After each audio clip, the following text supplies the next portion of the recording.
Mpendi msikizaji wangu, rafiki yangu, ninajua ni Jumapili njema. Mungu ametujalia uzima na ametufanya tuwe hai siku ya leo. Lakini nataka tuzungumze neno la Mungu kidogo.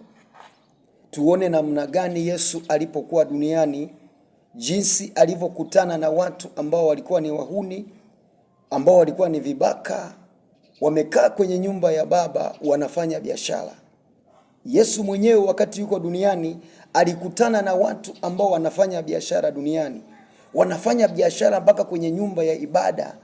Yesu alipokuwa anatembea anaenda kuabudu kwenye nyumba yake aliyozoea kuabudu, akakutana na watu hao wanafanya biashara kwenye nyumba ya Baba. Nataka tusome neno moja ili ujue kabisa kwamba jinsi wahuni ambavyo wanaingia ndani ya kanisa na kufanya biashara, jinsi ambavyo Yesu alikutana nao. Kwa tutasoma kitabu ujue kabisa, ndugu yangu msikilizaji, popote unaponisikiliza, ujue kabisa haya mambo yanayofanyika duniani. Watu wanaofanya biashara ndani ya makanisa, ndani ya madhehebu yao, walikuwepo hata kipindi cha Yesu.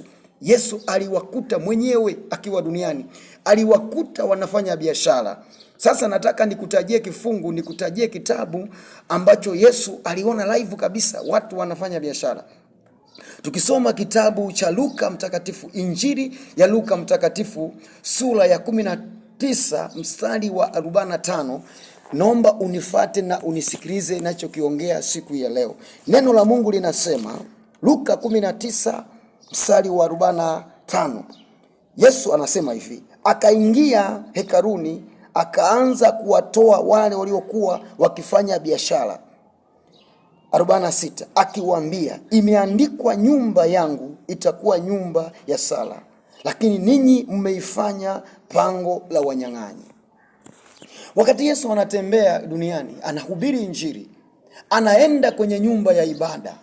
Biblia inasema alipoingia hekaluni, Yesu alipoingia hekaluni, akawakuta watu wanauza biashara, wanafanya biashara ndani ya kanisa, wanauza njiwa ndani ya kanisa. Akaingia mle, akaangalia, akawauliza, kwa nini mnafanya? Akaingia hekaluni, akaanza kuwatoa wale waliokuwa wakifanya biashara, akiwaambia, imeandikwa, nyumba yangu itakuwa nyumba ya sala. Alipoingia hekaluni akawakuta watu wanafanya biashara, akaamua kuwatoa ndani ya nyumba, akawaambia, hii itakuwa nyumba ya sala, haitakuwa tena nyumba ya biashara. Nataka niseme, tuulizane siku ya leo kwamba ndivyo ilivyo saizi. Ndivyo ilivyo saizi. Watu wamegeuza makanisa kuwa nyumba ya biashara. Watu wamegeuza mambo ya Mungu, wameyageuza kuwa biashara zao. Yesu aliwakuta wahuni hao. Yesu aliwakuta watu wa jinsi hiyo, akawafukuza ndani ya kanisa, akawafukuza ndani ya nyumba ya Baba. Akasema, kuanzia leo itakuwa nyumba ya sala, haitakuwa tena nyumba ya biashara. Anasema, akawaambia, imeandikwa, nyumba yangu itakuwa nyumba ya sala, lakini ninyi mmeifanya kuwa pango la wanyang'anyi. Yaani watu waligeuza hekalu, nyumba ya Baba, wakaigeuza kuwa pango la wanyang'anyi.